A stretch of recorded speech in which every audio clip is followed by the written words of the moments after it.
morning, everybody, and welcome to the final session of the TBA convention for 2021. My name is Marie Yanchek. I am y'all's newly crowned honey queen, so excited to be here.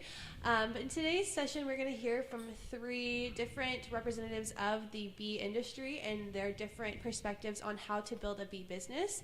That might look different for each of them, but that is why we gain a unique perspective from hearing about kind of each of their experiences. And I believe the title of this is What I Would Do If I Had to Start Over Again. So we're just going to hear from them and their different experiences. At a certain point, if y'all do have questions, feel free to let me know. I'm here to make sure that they don't get too carried away with the rapping and dancing. So, but we're going to have a great time. And if it does just make sure the conversation stays moving and we get through as many questions or points as possible. So yeah, let's get started. Do we want to start with questions? Or do you have an idea? Let us introduce ourselves first. Charlie? Sure, yeah. I'm Charlie Agar. I'm a sideliner in New Braunfels. I focus on bee removal, and I lease hives for ag valuation, and I do classes. I'm a solo operation. I have some friends who help, and we collaborate, but I'm a pretty small operation, about 120 hives right now. Howdy, my name's Justin Russell. I'm part owner of Prime Bees, operator owner. We're a smaller commercial operation. Pretty much what I always like to describe, if it involves bees and it involves money, I'm game. So when it comes down to pretty much anything that we could do to generate income with our bee business, I've explored it or I'm actually doing it. So we are a smaller operation. We run about 800 hives, do pollination, ag-tourism, sales, pretty much it all. So, and I do a lot of stuff wrong, so I'll be hopefully helpful up here. Yeah, I'm just going to go ahead and jump on with I do a lot of stuff wrong.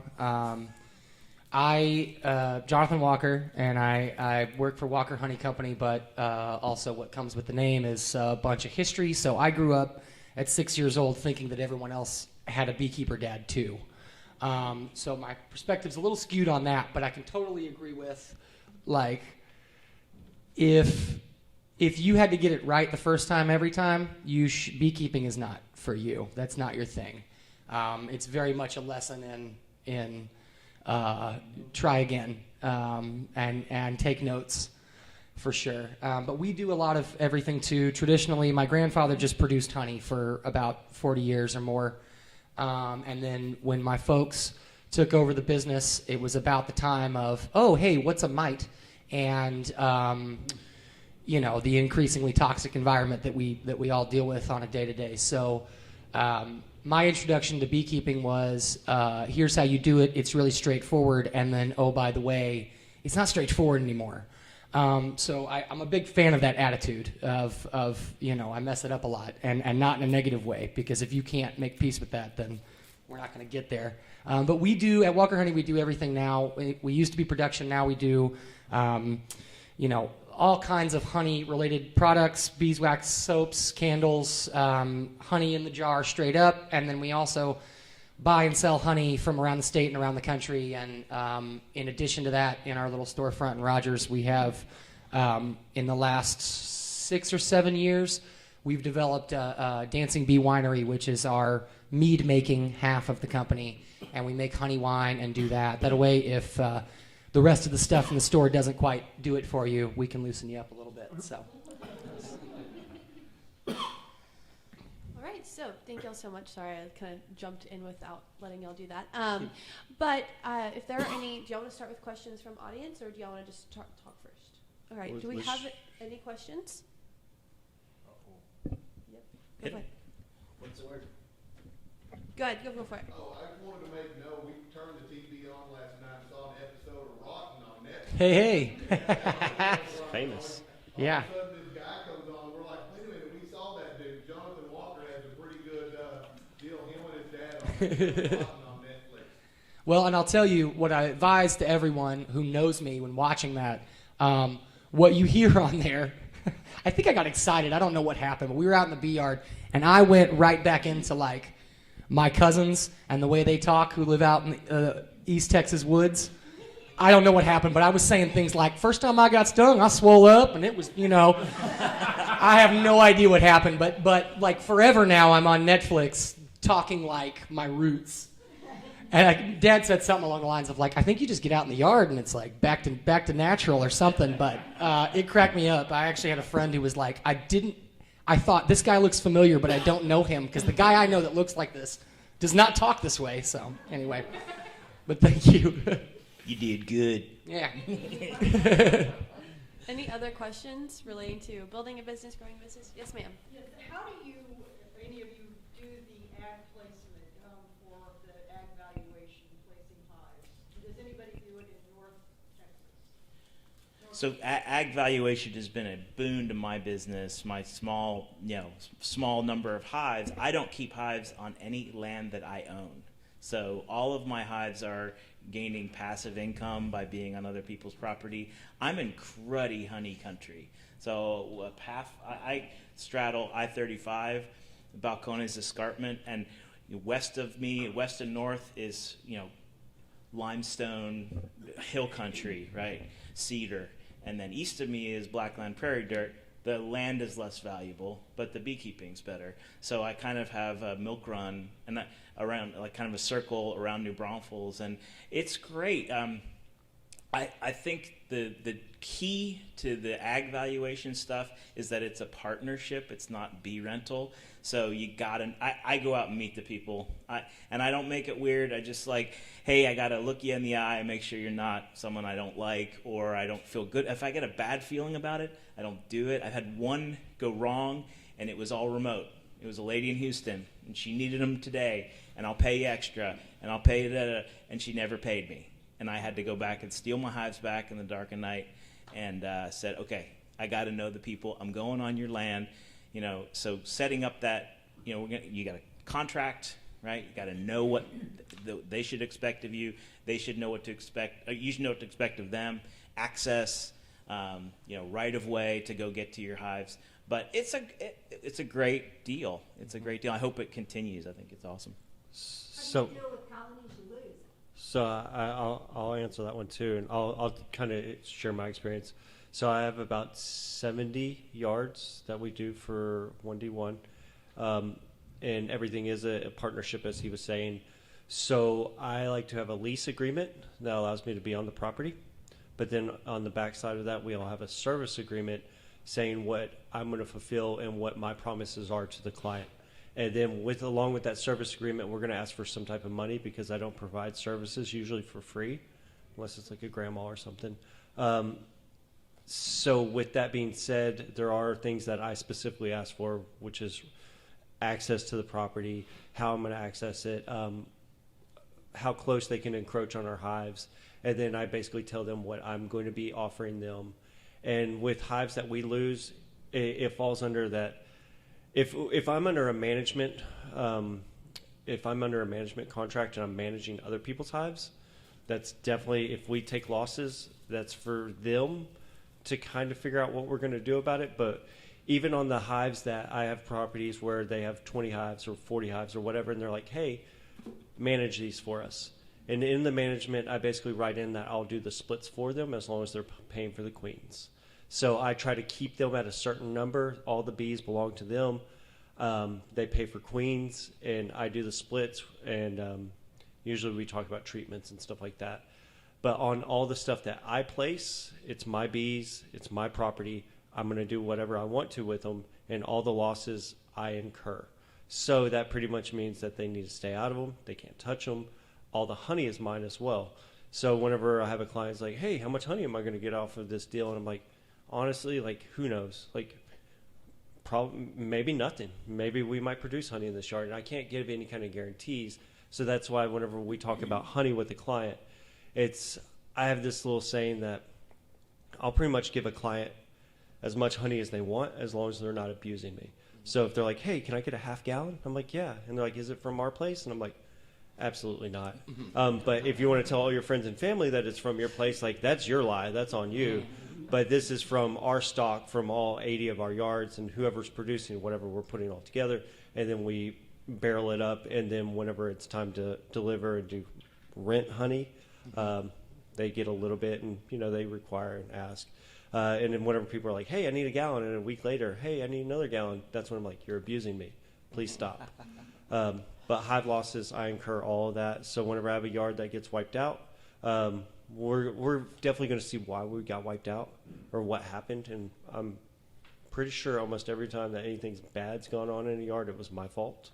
Either mismanagement or nutrition or a population size, something of that nature.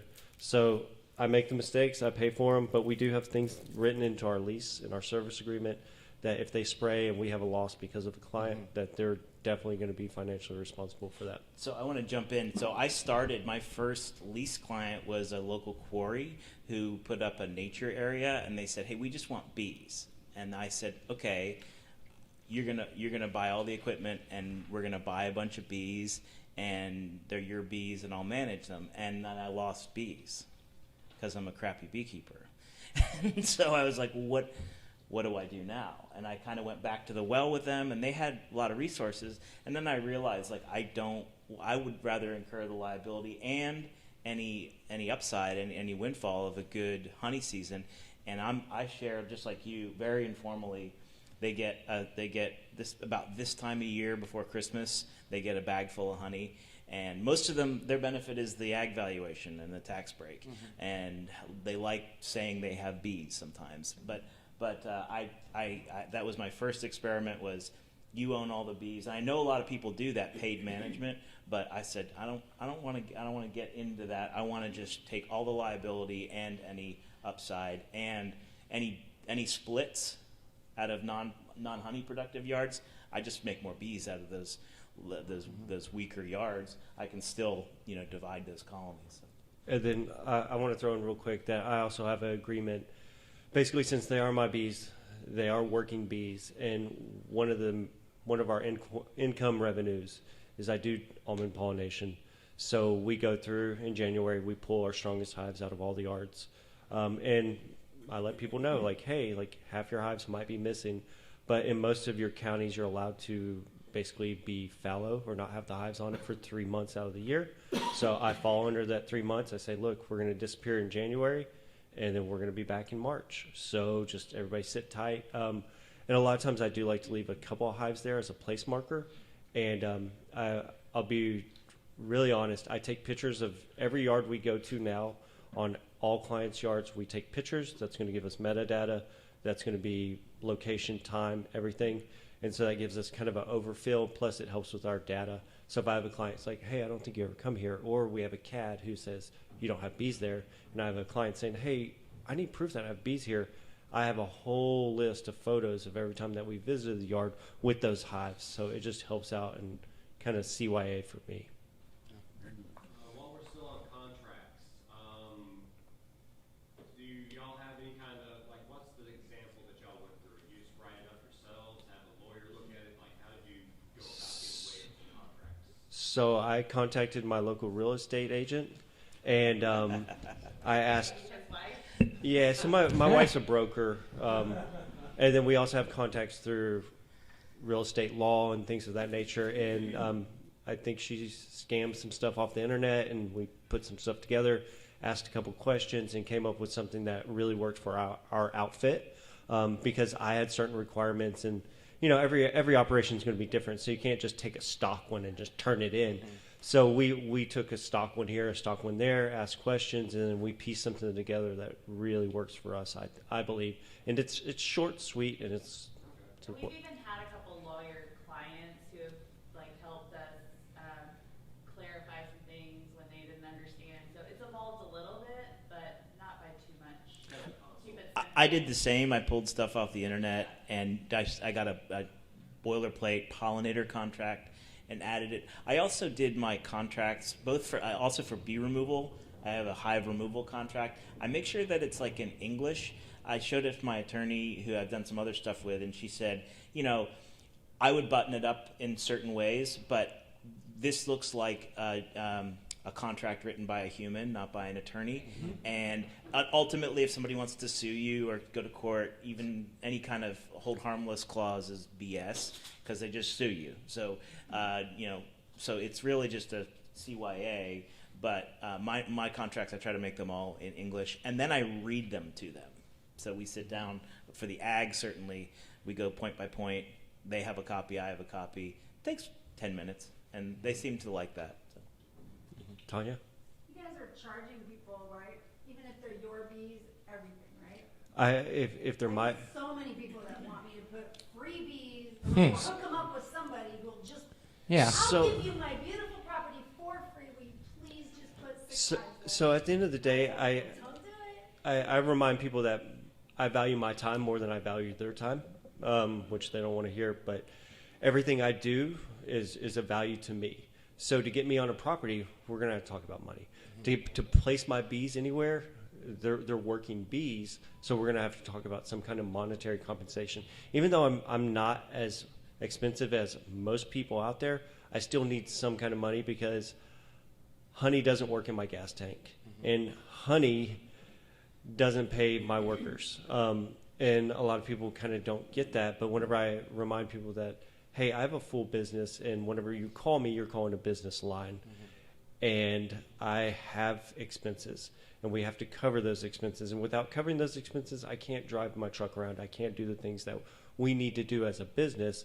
But I also want to make it a win-win. So I need to do my win and make the amount of money that I need to make to cover a little bit of our expenses. But then they also need to win as in how much ever they're saving. I can't be charging more than what they're saving because why would they want to do that?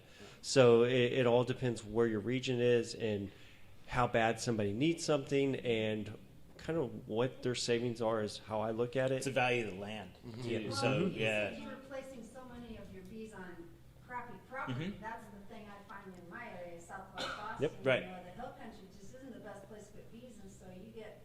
I just tell people we don't have enough bees to go around. I We tell- just don't. I tell my best clients are lawyers and doctors with 5 and 10 acres that they just don't want to, and their tax burden's high because it's land that's close to New Braunfels and it's highly valued. So, you know, I know some ag people. Michael, I don't know if Michael's here, but Michael from Williamson County, he does a third of your tax bill, and that's public record.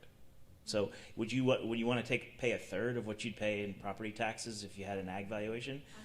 This is what I want. I start my contract with, at this property, your non-ag valuation on your property is $80,000.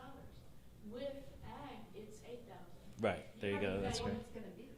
You look online. I'll show you. It, I know what their taxes are. Yes, I don't know what their taxes will be. that's right. You don't. So you, Most counties have an ag value per acre for bee land use, but not all counties. Most of them do. If you can figure out what that land value is, then you can do that. The other people, and like the thing about, oh, well, we have great land. A lot of people go sell me their land. I have this, and I plant flowers, and I'm like, I don't care. There's a lot more land than there's bees. So I have bees, and there's lots of other land. I don't want to be a jerk about it, but that's Well, like, and the value of, I said the yeah. same thing. I was just curious. yeah. Yeah. Well, and I just, you know, so we have a guy that used to work for us that now does some bee management on the side, but the landowners that I deal with, we have our apiaries on, right? But so much of what these guys are saying holds true in that the most important thing is that we're on the same page. Sometimes having that conversation can be awkward, uncomfortable. You know, I got a landowner that he's going to have his shotgun in his hand every time I go to give him his rent honey at Christmas, you know? So I just like hold it up. And I'm like, hey, I'm the honey guy, right? Don't shoot me. And that's a genuine reality of something that I do, dealing with landowners. And so you're going to get, just like anywhere else, just like going to the grocery store, you're going to get every type of person when doing this thing. And you're also going to get every opinion about their land and what they expect. And the best thing you can do is have that conversation about, hey, so I know that you expect that, like, this honey has X value to me and that this should be a benefit to me and you're doing me a favor, but let me just tell you real quick about why it's not, and here's where my value is and here's where my costs are, and this is what I can do for you and this is what I can't. So that 2 months later or a year later, you're into this and it was smooth sailing and all of a sudden, oh, hey, this is not either on their end or your end, this is not what I expected. Well, too bad, we already covered this, right? And that's, of course, where the contracts are really important from a legal standpoint, but I'm just not going to have bees on somebody's property unless, like, I know how many kids they have and what they do on Saturday to a certain degree. I'm going to get to know this person, even if I don't like them. You know, that's part of the work of that that end of the business. So. And one thing, Charlie, it was like 3 years ago when I first talked to you. Were you the one that said, I'm not going to be interested unless I drop 10 hives on your property? Was that you? No, I'll start. Okay, that was Charlie. Sorry. For ag, it's really about location. So that milk run to me is what's my issue. How far do I have to drive from my house? And so the further away, the more hives makes more sense to Do me. you still do business around Wimberley and San Marcos? No, I don't like bees up. San Marcos, South San Marcos. We'll talk. I know the gentleman in the blue shirt. Yes, sir.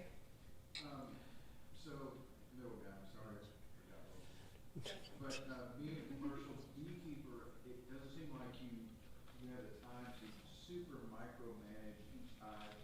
So how do you approach day-to-day management of your hive as opposed to how maybe a hobbyist might or a sideline? So that is one of those hurdles that's really hard to get over. And it's a transition you do from. So of course I started with one hive. Like, I mean, most people in this room, except for maybe if you were born into it. So I'm jealous. Like I'm mad at my dad. All right, you're invited to Christmas if you're really that jealous. I can show you what you have to deal with. Oh gosh. So you do this transition. You start from one hive, and then all of a sudden you get stung, right? And you hit 5, and then the way you're going to manage 5 is going to be way different than what you're going to be doing once you hit like that 20 and that 50, and then all of a sudden you hit hundreds, and then you hit thousands, and you're like, oh gosh. And so whenever I talk to people about how they're going to grow, you gotta go through your growing pains, because if you don't go through those growing pains, you'll never get a system that works for you.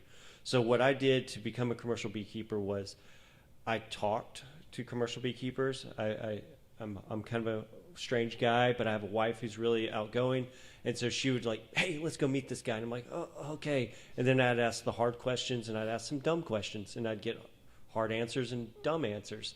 And then from there, whenever I kind of piecemealed everybody's playbook to put into my playbook to how I was going to run the best practices for myself that worked the best for me.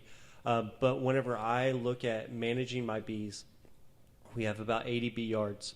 And so whenever we talk about a bee yard, we're going to talk about the overall general health of the bee yard. And I don't spend a lot of time in the hives themselves, because to me, whenever we open up a hive, like there's a few things, the criteria, and after that criteria, we're moving on. So you're looking at population, and you're basically looking at nutrition, and you're looking at overall health. And you have to be able to make quick decisions once you get to a certain number, or you're going to be fiddling with your hives all day. So if you can't squish a queen, or you can't knock a hive out in the yard, or combine a hive, and it really bothers you, then commercial beekeeping, I don't think, is what you should be doing. It really is like with individual hive, you've got 35,000 or more bees in this hive. And it would be foolish on its face to grab a worker and assess the health of the hive from that one worker. And when you're running 800, 1,000 more hives, you've got so many hives to deal with. We have to look at that entire operation the same way that you would look at one beehive. You know, if I was to judge what's going on here by this one hive that died, and I may leave that yard that day and not know why that hive died. I've got no guesses, right? It's just dead, okay? And maybe I could figure it out. But what's more important is that it was just one hive in a yard of 60, and I wasn't picking up stuff all day. So my conclusion has to be, I may not know why I lost this hive, but it isn't important to the whole because it isn't a trend, right? So it really, that's so true. You just really have to assess the situation that you have for what it is. And it is one of those feelings too about dead outs that I like to remind people, like, it doesn't matter what in nature we're dealing with, like, things die. It's just the way of the cycle, right? So if I go to a yard and I have a dead out, I'm like, oh, like, it died. Okay. But everybody else is healthy, and I just move on real fast. But like I said, overall general hive population, your health, these are the things that we're looking at, and basically requirements. And depending what time of the year, I like to check hives at least once a month, but we really shoot for every 2 weeks. So we're going through. And what size I'm at right now, I do have people that help me check hives. I have one guy that works full-time, and I can send him out on his own. but I found that it's best if both of us work together, especially in feeding, patties, syrup, anything of that nature. If we have 2 people on a truck, we could go 3 times as fast as one person by themselves. So help is a big factor. President of the Texas Beekeepers Association, do you have a question? I do. Along those lines, Dr. Bartlett was talking earlier about how when it comes to Varroa management and treatment, they were finding trends in doing the entire yard versus assessing each colony, and that is more beneficial. In fact, they're planning to tell people that's the way to do it. Do you find that trend kind of expands beyond Varroa control, like feeding, whatever you're doing? Do you feel like it's better to do that to the whole yard? Yeah, it comes down to the whole kind of practice thing I stole off some other beekeepers was, if you're going to treat one hive in a yard, you treat all. And I heard that years ago, and it's like, hey, if you're going to feed one, you feed all. Yep. And it goes to the whole population of the yard, because what is affecting one hive is usually going to be affecting most of the hives in that yard, unless you have some super hive that's just like, we're king and they're super aggressive and they're just robbing everybody else out or something like that.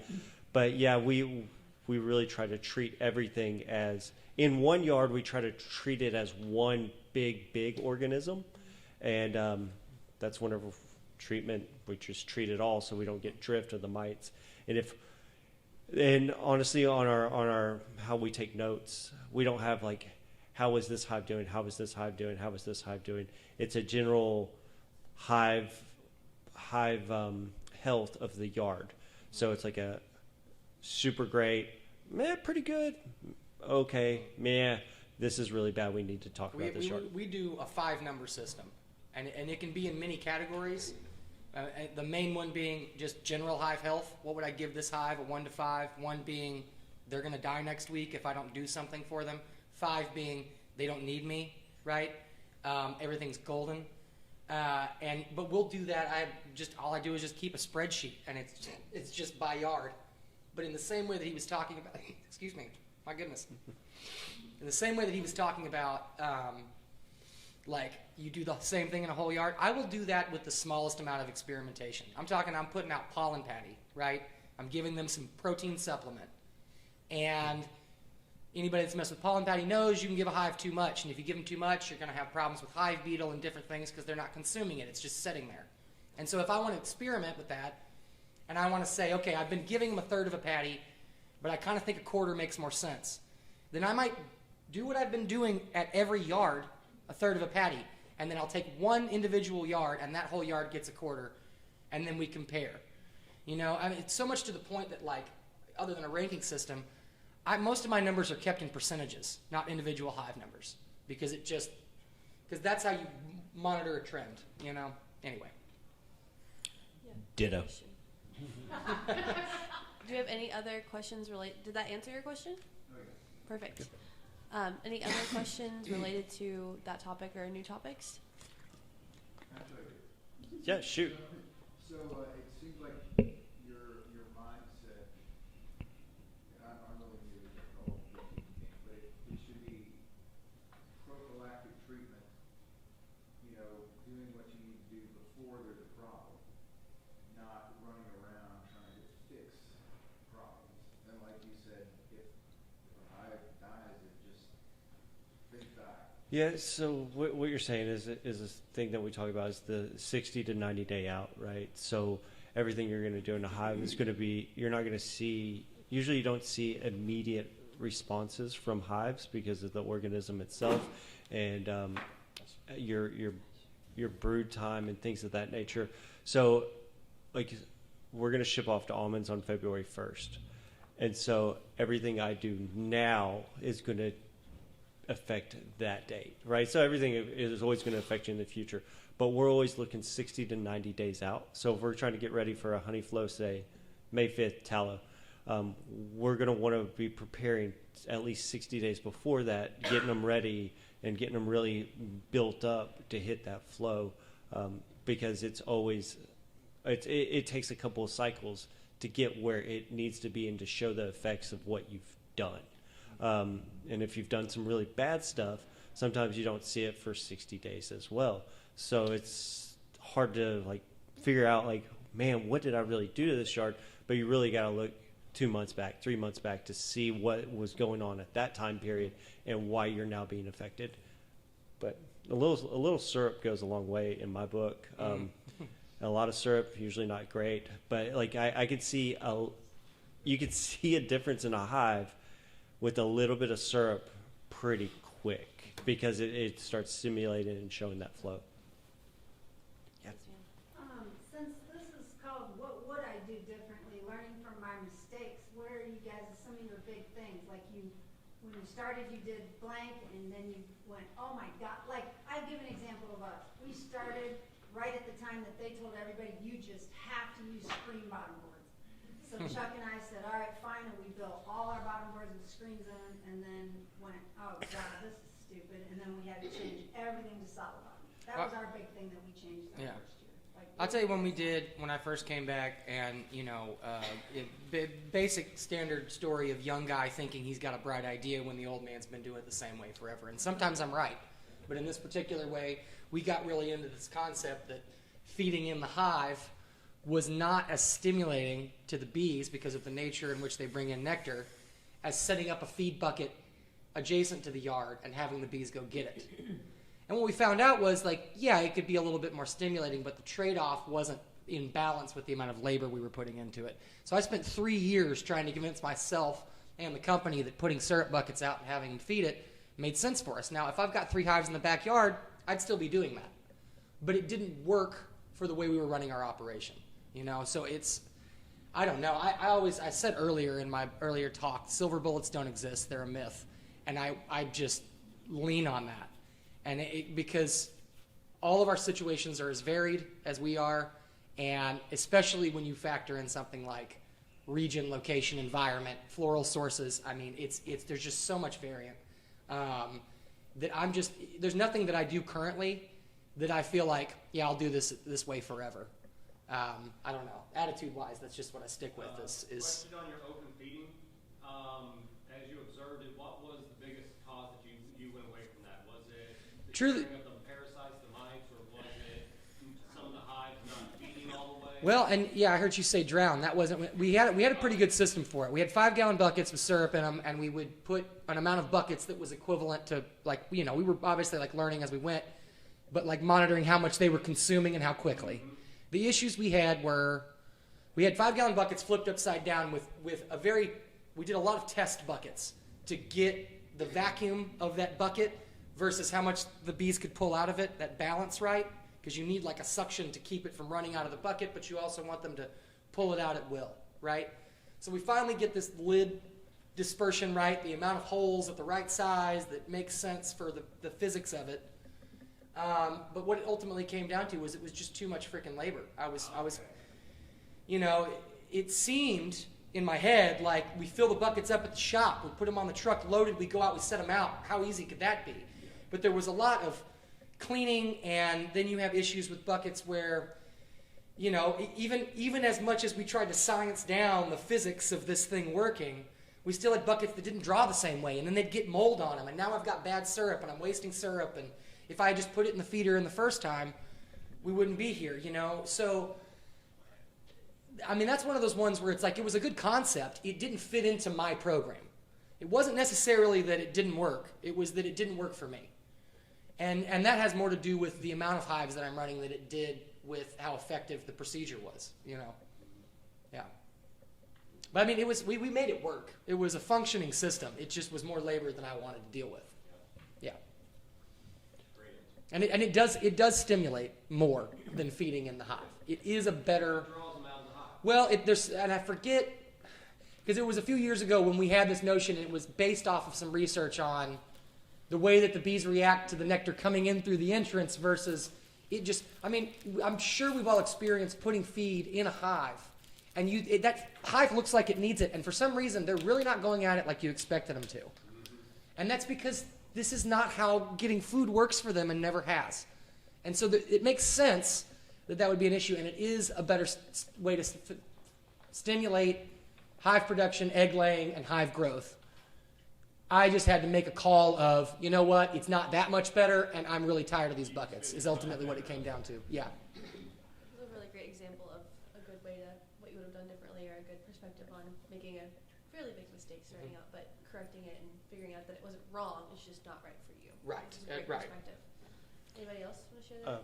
Yeah, so if I had to do it all over again, I was like, okay, like let's do this. One of the first things I would have said to myself was, what's my hive count and where do I want to be at? Because I keep fluctuating. I'm still fluctuating today. And I really wish at an early point in my career, I would have said, this is the number I want to be at, and this is the number we're going to get to, and then we're going to stay at this number. Because it would have helped out on the way I bought my equipment from the beginning. Versus how I buy equipment now. I wouldn't have bought a lot of equipment that I don't need, like top hive feeders. Top hive feeders really don't work that well in a commercial operation, or I don't believe they do. So this is my opinion, especially on scalability and price-wise. So whenever I look at moving up and getting bigger, it's always about your price point and how much money you're going to be spending and things like that. So whenever I first started out, you're like, oh, I'm going to run 100 hives. And then all of a sudden I'm like, man, I think I'm going to run 400.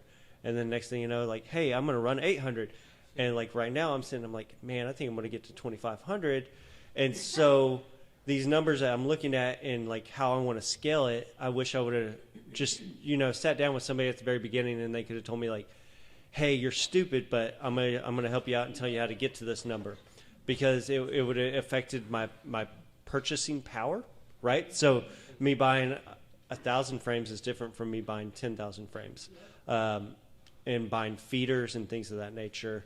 Size of boxes. I'm not even going to be that. I'm not going to be open with you about how much equipment I have in storage. That you tell me when I'm going to use it. I mean, that's a big one. Yeah, and I have a Connex full of equipment that I will probably never use, but I do have it. Can I have it? Yeah. And I will tell you, anybody who is looking to get into commercial operations or anything like that, and I'll give you the two things that I wish I would have done 8 months ago. I wish I would have taken an FSA loan out because I believe that they're about to do a forgiveness because of COVID. And I could have had a bigger loan out, and next thing you know, it got wiped out, and I would have finally got some of that government money everybody talks about. Because I mean, I pay the government a lot of money, but I don't think I've really ever seen any money from them, like even ELAP or anything of that nature. And I wish I would have known how bad the pandemic was going to affect forklifts. So if you want a Hummer-Bee, which is the commercial, like standard, like, hey, you want the Cadillac of forklifts, it's a Hummer-Bee. It's made by A&O, and I know they're at least 8 months out. So I want one for January, maybe of 2 years from now. What? No, you cannot. It is in use. Probably currently. Yeah. Yep. So if you're looking to buy even a used equipment, best thing to do is find some commercial beekeepers and start talking to them, because the only way that I've really been able to find good deals and been able to quick enough to purchase used equipment is because I have older beekeepers like, hey bud, I got this and I definitely don't want this because it's too old for me, but I think it'll work out for you. And these things get kind of passed down the grapevine, and I'm like, oh, this is a score. And, the bigger guys are looking at it like it's garbage, and I'm like, it's gold. But, I mean, at the end of the day, I get bigger and bigger. I'm like, this stuff isn't that great. So you really need to have those friends to be able to help pass that stuff on. Yeah, network is crucial. Yep. I mean, I feel like I'm on repeat, but it's just that's what we're doing here, It's helping each other be better at what we're all right at, because that's I don't know.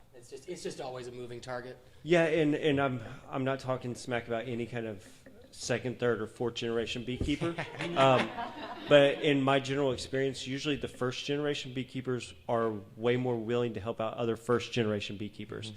So if I go to an older family, exclusion here and maybe we're weird. Yeah, like the weavers are open to the public. The walkers are. There's a couple families out there that will share their experiences and stuff. But whenever you encroach on a beekeeper who's been third generation, they usually feel like this need to keep it close to the vest, and they don't want to give you all their secrets. Mm-hmm. And it's a competitive thing almost. And at the end of the day, like, they're not secrets. You're like, hey, what's your feeding regimen? And like, oh, I can't tell you that. And I'm like, okay, sorry, like, and you're not even anywhere near direct competition with these people. They just don't want to share their secrets because that's kind of how they were raised. But first generation beekeepers, like people like Chris Moore, Blake Shook, stuff like that, those guys are more than willing to help you out and tell you like, hey, this is how I did this, or this is what I did, and these were my pains. And those are the kind of people, since I'm a first generation, that's who I flock to. Like, hey, how'd you do it? And then figure out what they did great, and I'm going to try to R&D it, rip off and duplicate. And that's something that, like, just really quickly that I've experienced. I started beekeeping on my own when I was 16, and I like was a customer of the weavers for a long time, and not even bees, just like in the retail store. But getting to work with them from a commercial standpoint and being on the other side of like working at that operation, something that is ingrained into the culture at Bee Weaver is if it like what we do here is not a secret. We share what we do freely because if it's done right, it shouldn't be kept in the dark. And that's not saying that people that are guarded, or like they do guard their industry secrets, aren't doing the right thing. But in our eyes, the right thing is to share that knowledge, because if we're helping even one beekeeper improve, then that's something that is priceless in the long run, and brings more people that are doing it correctly into the industry and aren't getting information from a random website that isn't going to be helpful in the long run. So that's kind of a perspective on it that I think is just somebody that works for a huge or kind of big apiary that we like to share, because it's something that we want to help people get started and do it the right way if we can.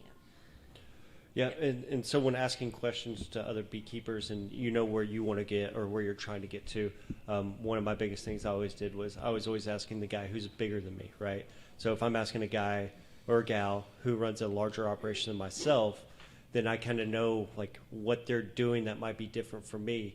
I'm not saying that a sideliner or a hobbyist can't give you valuable insight. I just found the best insight I can find is usually when I'm trying to scale up to like where I want to be. I don't want to look. I do look back on my mistakes and things of that nature, but whenever we're trying to get bigger and better, we're going to look at the bigger guys. And I wasn't meaning to say anything bad about third or fourth generation, second generations, because there are some other ones out there, and I could start naming them. But at the end of the day, like the first gens were really like first generation beekeeping families that helped me out. I'm still actively making mistakes, so and I will jump in on what you said though too, is that the growth of my business, which is very much sideliner business, has been driven by like I love bees, right? And I don't think it's a great motivation. Having passion for bees and beekeeping is essential. If you don't have it, you're doing the wrong thing, I think. And I've got it. The moment I started messing with bees, I was like, It's really easy to not care about the bees. Everybody else does it. It's the exception to have that passion. But sure. But if all you have is passion, then you don't have a business model, right? So, and I'm guilty of that. Like Al is my mentor right here, Al Friedel. He's been beekeeping for many years, and Al freely, shared his experience with me, and we kind of do removals together and stuff. And so we both, he kind of scratches his head and said, "What do you want to do with bees, Charlie?" You know what I mean? Everything from how much are we going to charge for removals to like how many hives do we want to get? Like what does this look like down the road? Because you got to have that map, even as a small operation. And mine has been reactive from everything like, oh crap, it's March and I'm out of boxes and I have 6 removals this week. Like, it's so stupid, right? So I've learned out of pain and making those kind of mistakes. So now I'm getting just better at like looking also at the arc of the season, getting that longer range. Okay, this is what I'm going to aim for this year. Everything from equipment to food to logistics, and my small scale logistics has changed. And little bonuses like getting a 40-gallon 12-volt tank, just so much better than carrying 5-gallon buckets around. And that was a big getting an oxalic vaporizer and a generator versus trying to wing it with those little bumps. Okay, now I'm dealing with the whole yard like you're talking about. I'm not spending a lot, and sometimes I think, man, that's a bummer, because what I really like to do is like take the hive apart. And but I have to really think about my time. Just like Justin said, there's only so much time in the day, and what are my goals? And I also feel a sense of responsibility to the clients who are leasing hives from me, to the bees, right? I want to do this right, and I want to be successful with it. And healthy bees is going to help my business grow. But without saying, yeah, I want to be at, like Blake Shook told me a few years ago, one guy and 1,000 hives and a few helpers, you can do really well. And I was like, I'm gonna do it. And now I'm like, really? I also would have started younger. I hate to say, I just turned 50, and boy, beekeeping is hard on the back. And so I'm thinking of adopting some very strong children from another country or something like that. So we'll see. But I have a wild hair idea about raising the height of all of our hives. Like, I mean, again, 1,000 hives, but like a stand that would put them up so I'm not leaning over so much. Because there's medical bills involved. There's one taller than everybody up there on that stage. So. Yeah, and I'm also taller than everybody I work with, so I'm about the only one who cares so much that the hives are higher off the ground. So would you say there's a certain point when you get to the point where you're a very large producer? Is there a certain point where through your networking, where the beekeepers or the commercial operations have lost sight of doing what's healthy, what's best for the bees, and they're so focused on making a profit and getting a certain amount of thing, that they forget that the bee is a natural creation, and we should do what's best for the bees, not what's best for your commercial operation. I just say directly at 100%. As far as our company is concerned, my granddad ran some years 20,000 bees. We're running at most 2,000 a year. That was a choice that was based on we're going to do less, better. We were doing a lot.